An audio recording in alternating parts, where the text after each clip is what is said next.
I honestly feel so screwed over. I didn't even know that it was supposed to be a paper on speeches and communications and how we've gotten better. And since I didn't know that, because I came about 10 minutes late, I basically guaranteed myself an F. And I've done this after that, meaning I will have 2 hours to upload this. So as punishment, because I wasn't very sure on it, I'm going to speed up this video, and I need you to put it in 2 times speed so that I technically did not break the 6-minute time rule. So I could get all the information in one video, and I can still make it under 6 minutes. That's the beauty of it being in YouTube. And with it being in YouTube, I don't really need to say my thesis. It's in the title, and you can check the description for it.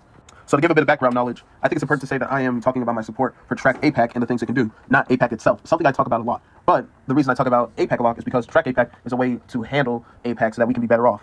In the section of their About page, they say that Track AIPAC is a grassroots effort to reveal and counter the influences of AIPAC, other Israel lobby corporations, by systemically documenting their financial contributions to our federal officials. They advocate for and support candidates who refuse to support the Israel lobby and champion Palestinian rights. Palestine isn't the only thing I care about when looking into politics. I care about a lot of things, and the people who fund politicians pick what the politician decides. So another part of my thesis, which I'm not sure if I have in the description or title, is that there should be more websites that tells us, the consumer and the voters, what each politician is being funded by, so that we know who they're getting support for and what lobbying groups really have their best interests in heart.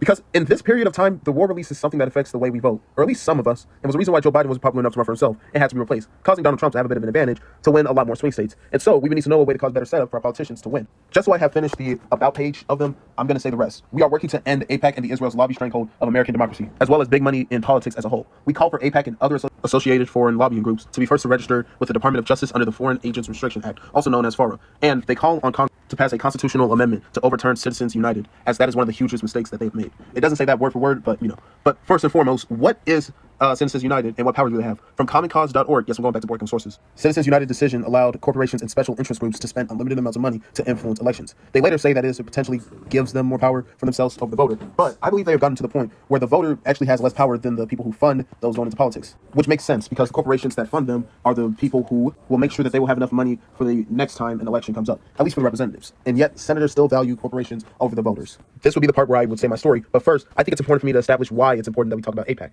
It is important to talk about AIPAC because it has a chokehold on the United States of America as of now. If you were to use Google or remember what ads you saw or who Dick Durbin has enforced, you would know the names of U.S. Representative Robin Kelly, former U.S. Representative Raja Krishnamurthy. He makes it very advertised about his last name's very long, but we must stop Donald Trump as if everyone else isn't trying to do that in his party. And Lieutenant Governor Juliana Strato, the person who has an endorsement of Dick Durbin. It's likely if you're in politics, you've seen Raja's ads. He's someone whose ads I saw first, but that's mostly because the money he's gotten from AIPAC was $266.94 from AIPAC. Robert Kelly, whose name I haven't seen as much, but is up there with some of the first few people who gets recommended, has received $108,872 from AIPAC. But how about the third candidate I listed? By the way, these aren't the only 3 candidates, but these are the most popular candidates at the time and who people may already assume will win the election. And like I know from the 2024 election, if people assume you're one of the few only options, you are basically in the group that is only considered, and that's an American problem. But before I get on a tangent, here's the problem with Julian Stratton. My problems with her is that despite not receiving a single penny from AIPAC directly, she was endorsed by Dick Durbin, who has received a shocking amount of $1,127,350 from AIPAC. Granted, he has been there a very long time. And this is Julian Stratton's handpick. That's the name he handpicked to be his replacement, who was already a Zionist. I should have just started with that.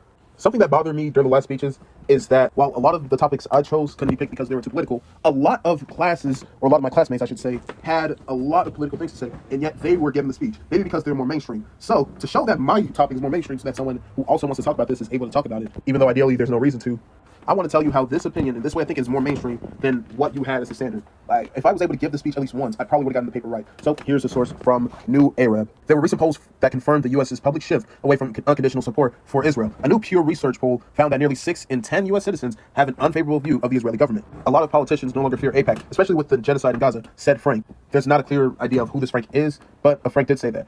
The site also features a Hall of Shame featuring 81 Congress members. Pay close attention to everything I'm saying so that you know. Put the video in times 2 speed to hear it clear. It will be 0.05 speed to hear it clear. I've been saying it wrong the whole time. He's going to be so confused. Congress members whose top donations come from AIPAC come from 37 Republicans and 44 Democrats. Can you believe that? AIPAC is a far-right organization, by the way.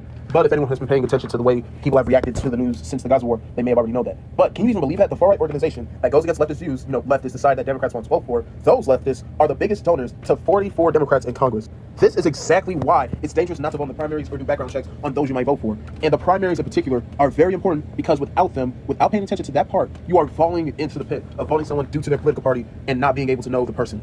This story is a story of mine, so that way it can be accurate and not be based on anyone else making them seem like a sob character. So, for my story, It's important to know that I plan on being a big supporter for Raja, last name won't be said, and I was planning to vote for him in the primary based on the ads I saw, even though I didn't directly see what he truly believed in. However, thanks to me knowing more about track AIPAC, I now will be considering Steve Botsford, Sean Brown, Edwitz Butzo, Jonathan Dean, Adam DeGello, Brian Maxwell, Kevin Ryan, Jump Shepard, Christopher Swan, and Anthony Turnbull, depending on what the policies are. And due to information I have learned, I just will not be considering Rajah at all, because he's not going to do anything to end something that should be over with.